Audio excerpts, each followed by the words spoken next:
Florida is known for some interesting architecture. You've got Mediterranean, modern, and the majestic. But did you know that deep in central Florida, there's an incredible oasis of structures created by the father of modern architecture? A hidden treasure in the swampland? And how could it be that the buildings of Florida Southern College have become an endangered species in Florida? Since Wright's death in 1959, his stature as America's greatest architect has become almost universally accepted. Few, however, are aware that Wright designed an entire college campus.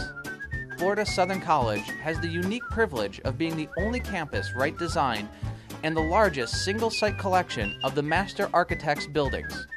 In 1939, Wright planned construction to take 3 years, but then came World War II and skyrocketing building costs. So President Spivey would literally admit students to Florida Southern with the caveat that for their tuition they would work and build these buildings. Then the men went off to war, and the women students finished the Rue Library. This is the building that I helped build in 1944. And so as long as we could get out of classes, we decided that we were going to build the building. And the sense of community that developed from this wonderful effort is very unique to our campus. The campus is called the Child of the Sun. Wright envisioned the buildings to be rising from the earth. There's the Annie Pfeiffer Chapel, Buckner Building, Ordway Building, Danforth Chapel, Polk County Science Building, which has an observatory, Watson Fine Building, Water Dome, seminars, and the Esplanades. The entire campus is connected by low esplanade roofs that enabled you to walk from one building to another, staying out of the hot Florida sun. What he was using was various materials that came from Florida itself. He was using coquina sand to create the blocks that are in this building behind me, and in fact in all of his buildings. The blocks themselves are very porous. Water is allowed to go through them, and once it reaches those reinforcing bars, the bars rust and they expand and they tend to blow the walls apart. And now it's starting to decay.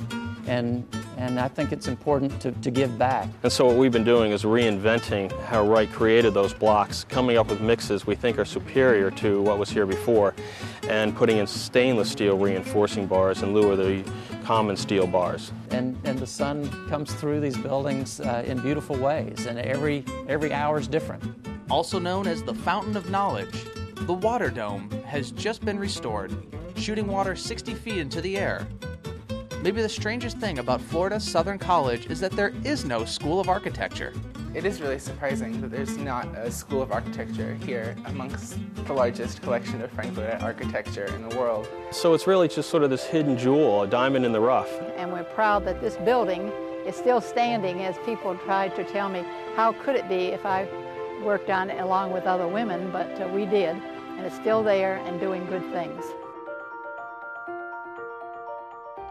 So let's hope that this master's monumental flower continues to bloom in the center of Florida's architectural garden.